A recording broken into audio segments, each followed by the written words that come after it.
तेव्हा आचारसंहिता होती, काय कामं त्या काळात आपण नव्हते करू शकत. ते कामं आपण समजून घेऊन आता संपूर्ण करेल. दादा विरोधकांकडून या निवडणुकीमध्ये ईव्हीएमचा गैरवापर करण्यात आला असा आरोप देखील करण्यात येतोय. बारामतीचे जे शरद पवार गटाचे उमेदवार आहेत त्यांनी देखील आता मतमोजणी पडताळणीसाठी अर्ज दाखल केलाय. कसं बघताय सगळ्या गोष्टीकडे? मी तुम्हाला सर्वांना एक विनंती करून, तुम्ही पण सर्व आमचेच पत्रकार मित्र म्हणून त्यांना पण एक प्रश्न विचारायला पाहिजे की लोकसभेत तसं काय प्रॉब्लेम का नाही झाला, आणि आता म्हणजे एवढ्या चांगल्या प्रतिसादाने सर्वच महाराष्ट्रातल्या जनतेने महायुतीच्या सर्वच नेत्यांना तिथं प्रतिसाद आणि प्रेम दिलंय, कारण त्यांनी कष्ट घेतलेत, त्यांनी विकास केलाय.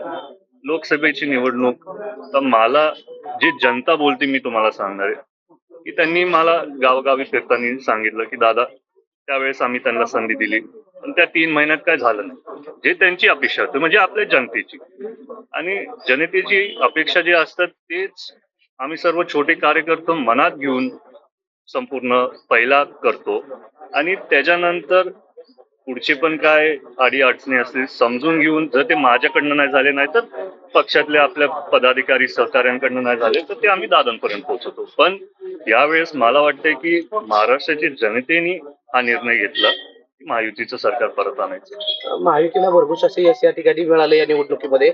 या निवडणुकीमध्ये अजित पवारांनी जी लाडकी बहीण योजना आणली, विशेषतः या योजनेमुळे महायुतीला जास्त जागा मिळाल्या अशी चर्चा देखील आता लोकांमध्ये आहे. तीच चर्चा तर आता होणारच, पण ते नुसतं एक कारण नाहीये. मागच्या 2 वर्षात महाराष्ट्राच्या जनतेने बघितलं, आणि बारामतीकरांचं जसं मी विधानसभेत सांगत आलोय की सर्वच बारामतीकर पूर्ण पवार कुटुंबावरती प्रेम करतात. लोकसभेला ही परंपराच आहे, लोकसभेला ताई, विधानसभेला दादा. तीच तशी आपल्या बारामतीकरांच्या सर्वच कुटुंबांनी पार पाडली, आणि मी सर्वांचा खूप खूप त्याच्यासाठीच आभार मानतो. दादा भविष्यातलं काय प्लॅनिंग असणार आहे तुमचं आता? कारण आता सांगितलं तुम्ही की 4 लोक नेमणार काय? बरोबर. आता काय झालंय तुम्हाला माहिती, मी तर राजकारणात कधी नव्हतो. जरी मी प्रचार करायला यायचो, एका काळात सगळंच कुटुंब एकत्र होतं, त्याच्यामुळे मला कधी वाटलं नाही की मी तिथं कुठेतरी येऊन म्हणजे जागा घ्यायला पाहिजे. पण आता गावागावी फिरताना भरपूर युवक असतील, ज्येष्ठ मंडळी असतील, सर्वांचीच एक आशा आहे की जरा तुम्ही आणि थोडं लक्ष द्या. पण मी जेव्हा दौरे करत होतो, थोड्या लक्षापेक्षा मला वाटलं की जास्ती लक्ष द्यायला पाहिजे. खूप जे काय अडीअडचणी होते, म्हणजे हॉस्पिटलचे असू द्या, ऍडमिशनचे असू द्या, तिथं आपल्या भावांमधनं थोडं वेळ लागायचा व्हायला, कारण गर्दी खूप व्हायची. त्याच्यामुळे आता तिथं आम्ही 4 लोक ठेवणार आहेत. एक हॉस्पिटलचे काम करायला, एक ऍडमिशनचे काम करायला, एक ओव्हरऑल म्हणजे सगळंच, कोणाचं काय पर्सनल काम असेल, आणि चौथा माणूस बॅकअप म्हणून, म्हणजे कधी काय तिथं कमी नाही पडायला पाहिजे.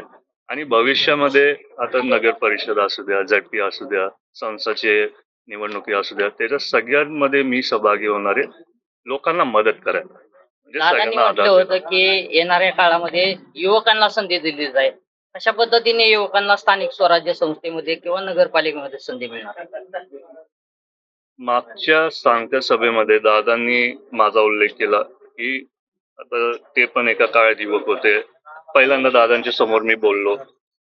दादांना पण कुठेतरी वाटलं की आता युवकांसाठी मी एक छोटे कार्यकर्ता त्यांचा कुटुंबातलाच असून त्यांना पण कुठेतरी संधी द्यायला पाहिजे.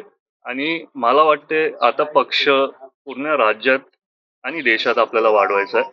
दादांना तर महाराष्ट्र फिरायचंच आहे, आणि त्यातल्या त्यात मला पण वाटतं की नवीन लोकांना तिथं संधी मिळायला पाहिजे. त्याच्यामुळे भविष्यात तसंच होईल.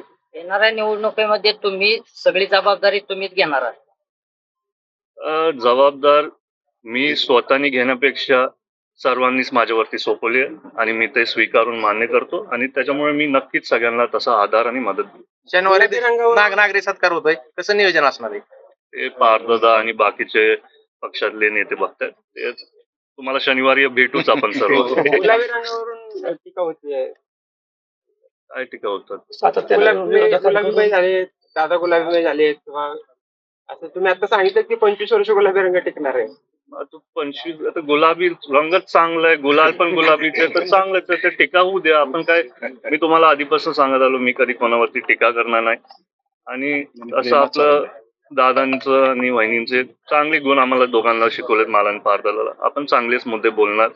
काय झालं, जरी निवडणूक आपण जिंकलो तरी स्वभाव आपला बदलत नाही. आधीपासून आपण असेच आहे आणि भविष्यात पण आपण असंच राहणार. राष्ट्रवादी काँग्रेस पार्टी अजित पवार गटाला या विधानसभेमध्ये चांगलं यश मिळालं. जवळपास चांगल्या जागा या ठिकाणी आल्या. अजित पवारांच्या वाट्याला किती मंत्रिपदे आपल्या पक्षाच्या वाट्याला त्या ठिकाणी मिळतील अशी अपेक्षा? मी तुम्हाला विनंती करतो, तुम्ही तो प्रश्न दादा टूर्स अँड ट्रॅव्हल्स विश्वातील एक विश्वसनीय नाव मँगो हॉलिडेज घेऊन आले आहेत धम्माल फॉरेन टूर्स खास तुमच्यासाठी. एक्झॉटिक युरोप 17 रात्री 18 दिवस, साऊथ आफ्रिकन सफारी 9 रात्री 10 दिवस, नॉर्दर्न लाईट्स 8 रात्री 9 दिवस, दुबई अबुधाबी 5 रात्री 6 दिवस, व्हिएतनाम कंबोडिया 8 रात्री 9 दिवस. तर आजच आपली सीट बुक करा आणि आपल्या फॉरेन टूर्स मेमोरेबल करा. मँगो हॉलिडेज म्हणजेच अविस्मरणीय सहलीचा अनुभव. मँगो हॉलिडेज, चौथा मजला, स्वोजस कॅपिटल अतिथी रेस्टॉरंटच्या वर, लॉ कॉलेज रस्ता, पुणे 4. संपर्क पुणे 83 839 505 किंवा 80 80 81 74 54. मुंबई 83 839 503 किंवा 96 53 18 74 78. Come on guys, hurry up. अरे सुन ना, एक ब्रेक ले लेते हैं. Guys, I'm telling you, तुम लोगों को सही से ट्रैकिंग नहीं आता. But that's okay, you can learn. रोज का ढक्कन देना. तो ये रेड वाला है, सही वाला देना. अब एक ढक्कन, पहले तो सही पानी पीना.